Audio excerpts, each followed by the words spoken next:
Hi everyone, my name is C. Anshita. Welcome back to another video. To all those who are new here, I had already uploaded my Group 1 strategy video few weeks ago. In case you wish to see that one, the link is in the I button above. So the general common points are same as shared in the previous video. I won't waste your time repeating the same. Let's just talk about SCMPE. I know, this subject gives you a hard time. I also feared failing in this one simply because of the reviews of majority of CA finalists. There are some better truths that you will have to digest regarding this subject. You will have to learn the keywords exactly the way they are given. Don't worry, I'll tell you how I managed the subject, because for this subject specifically, I did not follow the way that is most commonly followed by everyone. Yes, I did not study this subject in the most advisable way. I did something different, and that actually helped me to like the subject more, and yes, helped me to score well. I had made these concept diaries while attending the classes. In this diary, I had made notes covering all the conceptual points, incorporating the class notes that were being taught during the classes, and some tricky points that were useful for solving the practical questions. Some of them at least. In exam leaves, when I was doing the first reading of the subject, I used to read the concepts from this diary, understand the logics behind all the concepts, and then used to proceed with the practical questions. See, दो type की theory होती है. One is for easy understanding required to solve the sums, and the other one is pure theory, which is only asked as a theoretical question in exam. While solving the questions, I used to write down in the book the mistakes committed or the points neglected while reading the question. In SCMPE, the most important thing is to read the question thoroughly. You have to be sure that you don't just do the plain reading of the question. Instead, you will have to read every single word properly. In fact, every comma, full stop is important, specifically while solving the practical questions. Majority of the questions had its last part as a theory question, asking for our analysis of the situation given in the question. Now, during my first revision, I did not focus more on these type of questions. I focused more on practical questions, which involved solving the questions with the use of Calci, and just read all these case-based or theory questions once for understanding how we have to answer such type of questions. But this was not in a way that I'm going to remember all this till exams. I did not try to learn it, but my focus was only to understand them. Okay. Once I was done with my first revision, I had a list of practical questions that I need to revise again during my second revision, and I was left with detailed theory which was to be covered from the study material. Basic theory was there in my notes, so I was aware of the concepts, but definitely they were not sufficient for exams. This way, I divided the whole subject into parts. One is practical questions and the other one is theory. I used the divide and learn approach here and primarily focused on the practical questions and then theory. But remember, don't just solve the questions in a way to complete them. Understand each question and the concept, which you can surely understand better while solving the questions. Generally, they are case-based, so it helps you to understand the situation and the solution in a better way. I call this strategy as divide and learn strategy because here I divided the whole subject into two parts, and at a time focused on only one aspect, that was practical questions first. This way I did not find this subject vast and found it easy to cover, retain and recall.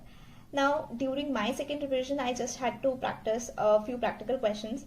I mean, out of hundreds, only 60% was required to be solved again, and I feel that's a big relief.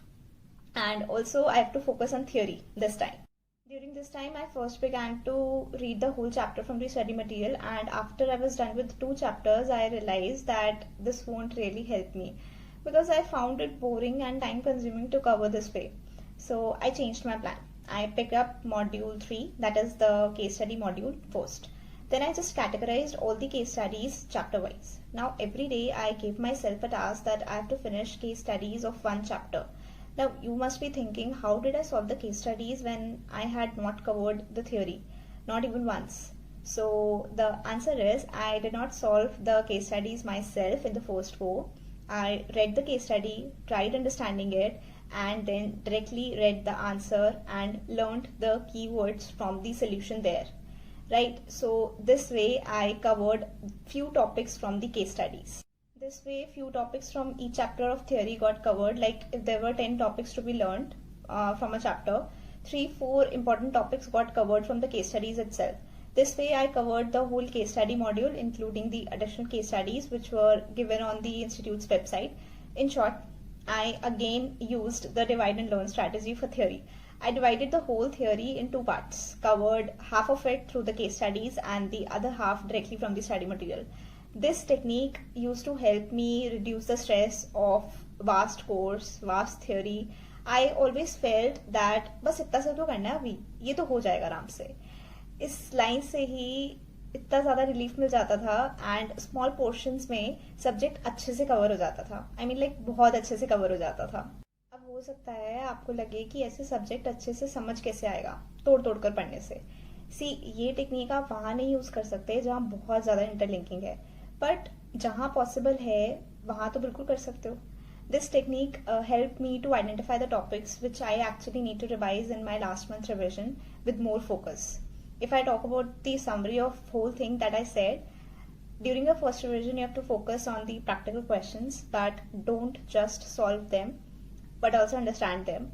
Understand the concept line that you can use for theory after going through the basic concepts from the class notes, and also you have to mark the tricky questions then and there only. During the second revision, do the theory topics from the case studies and revise the marked practical questions. For your third and subsequent revisions, you have to just pick up the marked case studies and practical questions, plus you have to focus on the leftover theory now. See, you cannot remember every single point in theory, so यहाँ पर you will have to strategize and focus more on the important topics and a little less on others. But yes, don't skip any topic completely. At least एक rough idea तो होना ही चाहिए. Even if you don't remember the exact keywords, आपको concept line पता होनी चाहिए, so that you don't completely leave any such question if they ask in the exam. To keep the videos short and simple, I will share my group 2 strategy, the subject-wise strategy in parts. Like SCMP is done in this video. Next video will be of 6C, then paper 7 and 8 consequently. I hope this video was helpful for you. If it was, like, share and subscribe. Until next time, stay safe, stay healthy, and I'll see you soon in the next video. Bye bye.